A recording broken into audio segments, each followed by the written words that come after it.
শুকরিয়া জানাচ্ছি, কৃতজ্ঞতা জানাচ্ছি টেরিবাজার ব্যবসায়ী সমিতির সম্মানিত ভাইদেরকে, যারা অক্লান্ত পরিশ্রম করে এত সুন্দর আয়োজন করেছেন।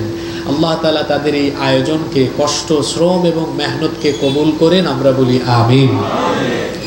এই আয়োজনে আমরা যারা সামিল হয়েছি, আল্লাহ তাআলা আমাদেরকেও দ্বীনের জন্য কবুল করেন, আমরা বলি আমিন। ব্যবসায়ীরা ইসলামের দৃষ্টিতে অত্যন্ত গুরুত্বপূর্ণ। শুধু ইসলামের দৃষ্টিতেই তারা গুরুত্বপূর্ণ নন, একটি দেশের উন্নয়নে, সমৃদ্ধিতেও কিন্তু ব্যবসায়ীদের অবদান অনস্বীকার্য। উপার্জনের যতগুলো মাধ্যম আছে তার মধ্যে একটি অন্যতম হালাল মাধ্যম হচ্ছে ব্যবসা। পৃথিবীর অনেক নবী এবং রাসূল ব্যবসার সাথে সংশ্লিষ্ট ছিলেন। যেমন ইদ্রিস আলাইহিস সালামের কথা আমরা জানি, তিনি দর্জি ছিলেন। তারপরে আমরা দাউদ আলাইহিস সালামের কথা জানি, তিনি লোহাকে গলিয়ে তিনি লৌহবর্ম তৈরি করতেন এবং তা বিক্রি করতেন। এমনকি আমাদের প্রিয় নবী মুহাম্মদুর রাসূলুল্লাহ সাল্লাল্লাহু আলাইহি ওয়াসাল্লাম, তিনিও তরুণ বয়সে, যুবক বয়সে ব্যবসার সাথে সম্পৃক্ত ছিলেন। নবীজির বয়স যখন 12 বছর 2 মাস 10 দিন, এটা এসেছে আর রাহিকুল মাখতুমের ভেতরে। আবার অন্যান্য সিরাতের কিছু গ্রন্থে 13 বছর বলা হয়েছে। আমরা বলতে পারি 12 কিংবা 13 বছর বয়সে নবী করিম সাল্লাল্লাহু আলাইহি ওয়াসাল্লাম এই তরুণ বয়সে প্রথমবারের মতো একটি বাণিজ্যিক সফরে গিয়েছিলেন সিরিয়ার বসরায়, আর গিয়েছিলেন তারই চাচা আবু তালেবের সাথে। মনোযোগ আছে তো আপনাদের? বয়স তখন খুব বেশি নাকি? না, 12 কিংবা 13 বছর বয়সে তিনি তার চাচা আবু তালেবের সাথে সিরিয়ার উদ্দেশ্যে একটি ব্যবসায়িক কাফেলাতে করে রওনা হয়েছেন। সিরিয়ার বসরাতে পৌঁছার পরে তারা এক জায়গায় শিবির মানে তাঁবু স্থাপন করেছেন। তাঁবু স্থাপন করার পরে হঠাৎ করে দেখা গেল যে এই বাণিজ্যিক কাফেলাকে অভ্যর্থনা জানানোর জন্য জিরজিস, যার উপাধি ছিল বুহায়রা, তিনি একজন রাহেব মানে খ্রিস্টান পাদ্রী ছিলেন। এই খ্রিস্টান পাদ্রী এই কাফেলাকে অভ্যর্থনা জানানোর জন্য এগিয়ে আসলো। আশ্চর্যজনক কথা হলো, এই খ্রিস্টান পাদ্রী জীবনে কোনোদিনও কোনো কাফেলাকে রিসিভ করার জন্য এর আগে যায়নি। এটা তার জীবনে প্রথমবার ঘটছে। এটা এক আশ্চর্যজনক এবং অবিস্মরণীয় ঘটনা ঘটতে যাচ্ছে। আল্লাহু আকবার। যখন এই পাদ্রী এই কাফেলাকে রিসিভ করার জন্য এগিয়ে আসলেন, তাকে জিজ্ঞেস করা হলো, আচ্ছা আপনি তো কখনো কোনোদিন কোনো কাফেলাকে অভ্যর্থনা জানাতে আসেন না, কোনোদিন আসেননি, আজকে কেন এসেছেন? এই খ্রিস্টান পাদ্রী তখন জবাব দিলেন যে আমি এমনি এমনি আসি নাই, এই কাফেলার ভেতরে একজন মহামানব আছেন, তার জন্য আমি এগিয়ে এসেছি। সুবহানাল্লাহ পড়বেন না আপনারা? এই পাদ্রী তখন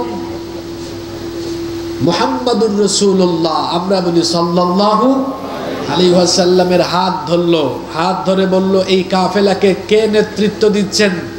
আবু তালেব বললেন, আমি নেতৃত্ব দিচ্ছি। আবু তালেবের কাছে গিয়ে বললেন, এই ছেলেটাকে নিয়ে ফিরে যাও, তাকে পাঠিয়ে দাও, মক্কায় তাকে পাঠিয়ে দাও। তখন জিজ্ঞেস করা হলো কেন? তখন তিনি বললেন, ইনি সাধারণ কোনো ব্যক্তি নন, আমি তাকে চিনে ফেলেছি। তিনি তখন বলেছিলেন, হাদা সাইয়্যিদুল লিল আলামিন ওয়া হাদা ইয়াবআথুহুল্লাহু রাহমাতাল লিল আলামিন। ইনি হচ্ছেন সাইয়্যিদুল আলামিন, বিশ্ব চরাচরের নেতা। ইনি হচ্ছেন জগৎবাসীর জন্য রহমত। সুবহানাল্লাহ। তাকে জিজ্ঞেস করা হলো, আপনি কিভাবে চিনলেন?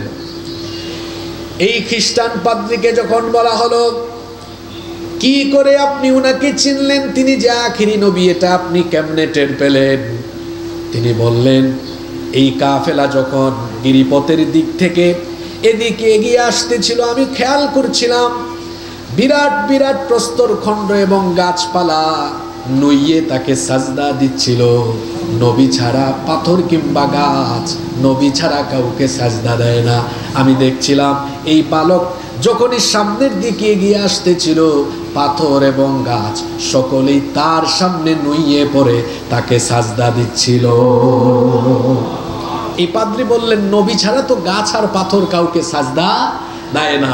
আর আরো একটা জিনিস দেখে আমি বুঝতে পেরেছি ইনি আখেরি নবী, সেটা হচ্ছে নবীজির কাঁধের নিচে মুহরে নবুয়ত ছিল। এটা দেখে ওই পাদ্রী কনফার্ম হয়েছিল এবং আরো বলেছিল, আমরা আমাদের কিতাবের মারফতেও আমরা জানি আখেরি নবীর নিদর্শন কি কি হতে পারে। এই নিদর্শনগুলো দেখে আমি বুঝে ফেলেছি ইনি আখেরি নবী। সুবহানাল্লাহ। ঘটনা শুরু করছিলাম এইভাবে যে নবীজির নবুয়ত এটা খ্রিস্টান পাদ্রীও টের পেয়েছিল যখন নবীজি এক ব্যবসায়ী কাফেলাতে করে গিয়েছিলেন। আল্লাহর নবী ব্যবসার সাথে সম্পৃক্ত ছিলেন, ব্যবসার সাথে তিনি তরুণ বয়স থেকেই সম্পৃক্ত ছিলেন। ওইবার তো আর সিরিয়ায় যাওয়া হলো না। আবু তালেব নবীজির চাচা, তাকে ফিরিয়ে দিলেন মক্কায়। কিন্তু নবীজির বয়স যখন 25 বছর, জোরে বলেন তো কত বছর? তখন তো আর বয়সে যুবক হয়ে গিয়েছেন। এই সময়ে নবীজির সততা, স্বচ্ছতা, ব্যক্তিত্ব, নবীজির আমানতদারিতা, গোটা মক্কায় চারিত্রিক মাধুর্যতার প্রশংসা হচ্ছে। সবাই জানে মক্কার ভেতরে একজন লোক আছেন যিনি কখনো মিথ্যা বলেন না, সব সময় সত্য কথা বলেন। তিনি কষ্ট পেলেও কাউকে কষ্ট দেন না, দুঃখ পেলেও কাউকে দুঃখ দেন না। যখন কথা বলেন মুচকি হেসে হাসি মুখে কথা বলেন। আমাদের মধ্যে অনেক লোক আছে কথা বলবে, সারাদিন গম্ভীর থাকবে, মুখ কালো বানিয়ে রাখবে। ভাই, হাসি মুখে কথা বলাও কিন্তু সাদাকা। সুবহানাল্লাহ। এটা নবীজির সুন্নাহ। তো মক্কায় সবাই জানে যে তিনি মিষ্টভাষী, যখন কথা বলেন মুচকি হেসে সুন্দর করে কথা বলেন এবং তিনি খুব আমানতদার, মানুষের হকের ব্যাপারে সচেতন। মক্কায় সেই সময়ে অনেক ব্যক্তি ছিলেন যারা ব্যবসায় পুঁজি খাটাতেন, ইনভেস্ট করতেন, কিন্তু সরাসরি ব্যবসায়ী কর্মকাণ্ডে জড়িত হতেন না। অনেকটা মুদারাবা সিস্টেম, ইনভেস্ট করতেন, মুনাফা থাকতো, ব্যবসার কাজে আরেকজনকে নিয়োগ করতেন, তাকে পারিশ্রমিক প্লাস ব্যবসার লাভের একটা অংশ দিতেন। এই ধরনের একজন সম্ভ্রান্ত ধনবান নারী ছিলেন আম্মাজান খাদিজা আত-তাহেরা রাদিয়াল্লাহু আনহা। তিনি শুনতে পেলেন মক্কায় একজন যুবক আছে যিনি কিনা খুব আমানতদার, যিনি হকের ব্যাপারে সচেতন, যার স্বভাব চরিত্র অনেক উন্নত। তিনি এটা শোনার পরে ভাবলেন, তাহলে আমার ব্যবসায়িক কাজে ওই লোকটাকেই নিয়োগ করা দরকার। আম্মাজান খাদিজা আত-তাহেরা রাদিয়াল্লাহু আনহা তিনি তখন মুহাম্মাদুর রাসূলুল্লাহ সাল্লাল্লাহু আলাইহি ওয়াসাল্লামকে প্রস্তাব পাঠালেন, আমার ব্যবসায়িক কর্মকাণ্ডে আমি আপনাকে পরিচালক হিসাবে নিয়োগ করতে চাই। অন্যদেরকে যেভাবে পারিশ্রমিক দেই তার চাইতে আরো কয়েক গুণ বেশি পারিশ্রমিক আমি আপনাকে দিব। তিনি তার দাসীকে দিয়ে এই প্রস্তাব পাঠালেন। আল্লাহর নবী এই প্রস্তাব গ্রহণ করলেন। এই প্রস্তাব গ্রহণ করে তিনি প্রথম দফায় খাদিজা রাদিয়াল্লাহু আনহার একটি ব্যবসায়িক কাফেলা নিয়ে সিরিয়ার উদ্দেশ্যে গমন করলেন।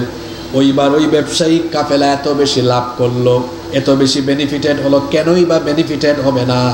কারণ এই কাফেলাকে নেতৃত্ব দিচ্ছেন রাহমাতাল লিল আলামিন মুহাম্মাদুর রাসূলুল্লাহ সাল্লাল্লাহু। আল্লাহর নবী তো বরকতের মূল ভান্ডার, তিনি যেখানেই গিয়েছে সেই জায়গা বরকতময় হয়েছে।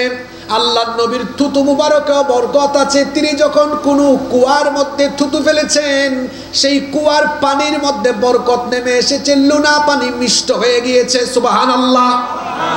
আল্লাহর নবী যেখানে গিয়েছেন সেখানেই বরকত নেমে এসেছে। আপনারা তো ওই কাহিনী জানেন। আল্লাহর নবীকে যখন তার দুধমা হালিমাতুস সাদিয়া নিয়ে গিয়েছিলেন, এমন অবস্থা তিনি যে বাহনে চড়ে এসেছিলেন সেটা ছিল অত্যন্ত জরাজীর্ণ, হালকা পাতলা। যখন মুহাম্মাদুর রাসূলুল্লাহ সাল্লাল্লাহু আলাইহি ওয়াসাল্লাম, তিনি তো তখন শিশু নবীজিকে নিয়ে যখন হালিমাতুস সাদিয়া তিনি যখন সেই গাধার উপরে আরোহণ করেছিলেন, নবীজির বরকতে দুর্বল গাধা দ্রুত গতির সকল গাধাকে অতিক্রম করে সবার আগে সেটা ছুটে যেতে লাগছিল। তিনি যখন বাড়িতে নিয়ে গেলেন, তার উটনির দুধ, তার উটনির অলাং দুধে পরিপূর্ণ হয়ে গেল। খেজুর গাছে খেজুর বেড়ে গেল, ফলন বেড়ে গেল। এইভাবে করে নবীজি যেখানে গিয়েছেন সেখানেই বরকত বেশি করে বাড়িয়ে দিয়েছেন কে? আসতে বলবেন না, জুড়ে বলেন, বাড়িয়ে দিয়েছেন কে? আল্লাহর নবী যখন আম্মাজান খাদিজা আত-তাহেরা রাদিয়াল্লাহু আনহার ব্যবসায়িক কাফেলা নিয়ে গেলেন, এই কাফেলার মধ্যে বরকত নেমে এলো।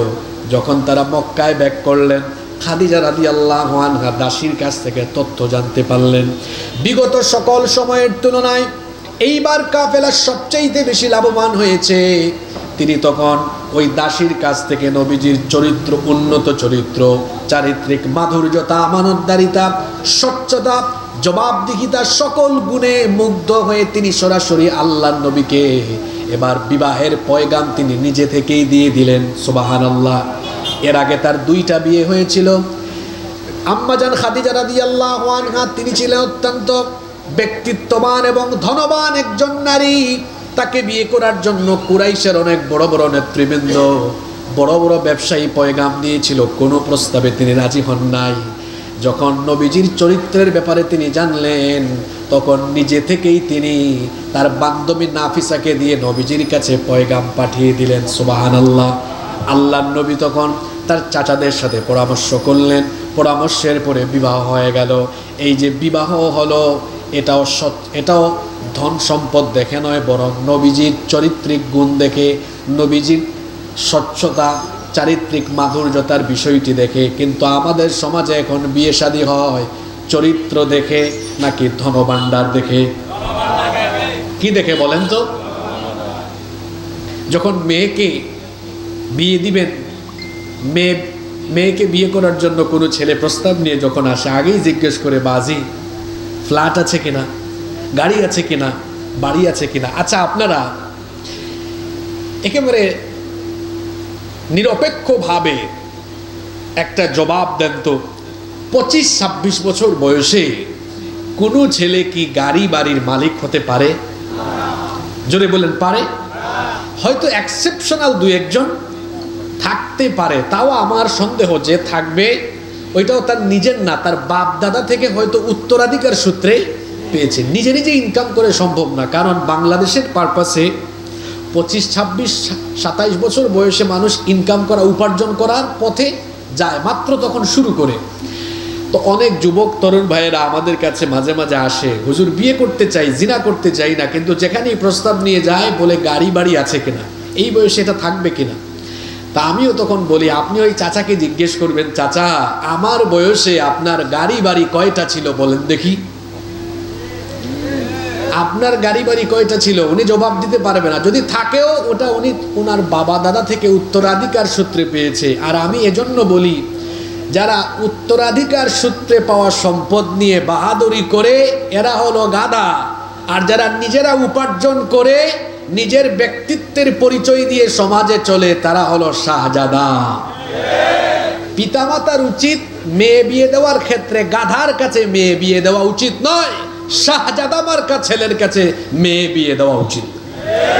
অনেক গাধা আছে বাপের সম্পদ খায় ঘরে বসে বসে, অকর্মার ঢেকি, কোনো কাজ করে না, এটা গাধা।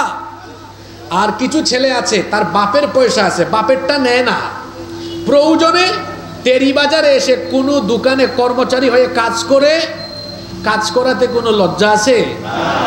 অকর্মা হওয়াতে শরম আছে, কাজে কোনো লজ্জা? অনেকে আছে তার বাপের আছে, ভাইয়ের আছে, তাও তার ব্যক্তিত্ব আছে, সে বলে না আমি আমার বাবা থেকে ভাই থেকে নিব কেন, এত বড় ছেলে আমি, 20-22-25 বছর হয়ে গিয়েছে, পড়াশোনার ফাঁকে ফাঁকে টিউশনি করে, পড়াশোনার ফাঁকে ফাঁকে কোথাও, এখন তো অনলাইন বিজনেস, ই-কমার্স সাইটে অনেকে ব্যবসা বাণিজ্য করে না, অনেকে ফ্রিল্যান্সার, এইভাবে কাজ করে বাবা থেকে ভাই থেকে পয়সা নেয় না। ইউনিভার্সিটিতে পড়ে বলে আব্বা আমাকে টাকা দেওয়া লাগবে না, ভাই আমাকে পয়সা দেওয়া লাগবে না, বহু দিয়েছেন, এবার একটু নিজে উপার্জন করে চলি। এইরকম যারা নিজেরা চেষ্টা করে করে অল্প অল্প উপার্জন করে করে মাথা উঁচু করে নিজের ব্যক্তিত্বে চলে, আমি মনে করি এরা হলো শাহজাদা।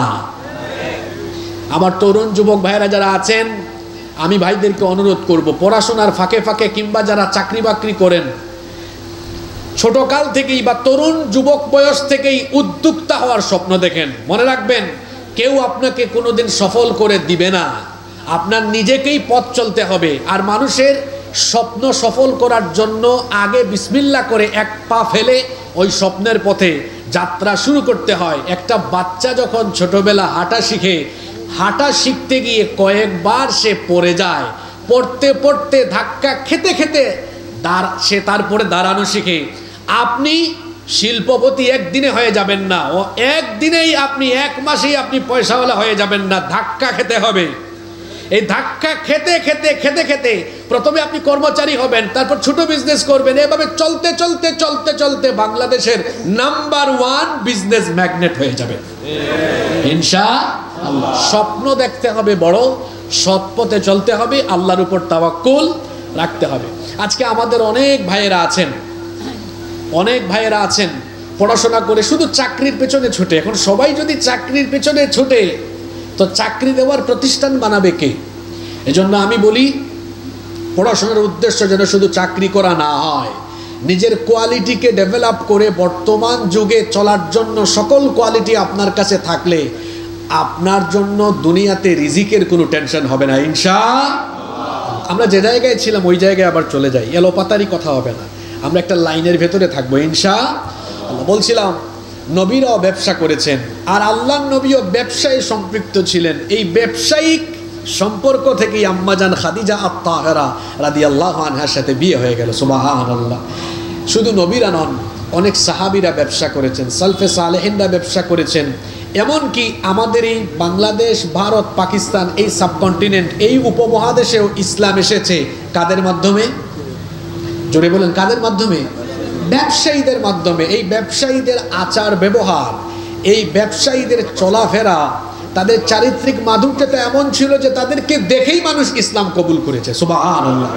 ব্যবসায়ীদের যেমন একটি দেশের উন্নয়নে অবদান আছে, ঠিক তেমনি আবার কিছু অসাধু ব্যবসায়ীরা অনেক সময় দেশে জুলুমতন্ত্র কায়েমেও অবদান রাখে। এরকম আমরা বাংলাদেশে গত 1-1.5 যুগ দেখেছি, তাই না? অনেক ব্যবসায়ীদেরকে দেখেছি যারা কিনা জুলুমবাজদেরকে, স্বৈর শাসকদের পাশে বসে বসে পদলেহন করে তাদেরকে জুলুমের পথে আরো এগিয়ে দিয়েছে। সুতরাং আমরা বলবো ফ্যাসিবাদ মুক্ত বাংলাদেশে যারা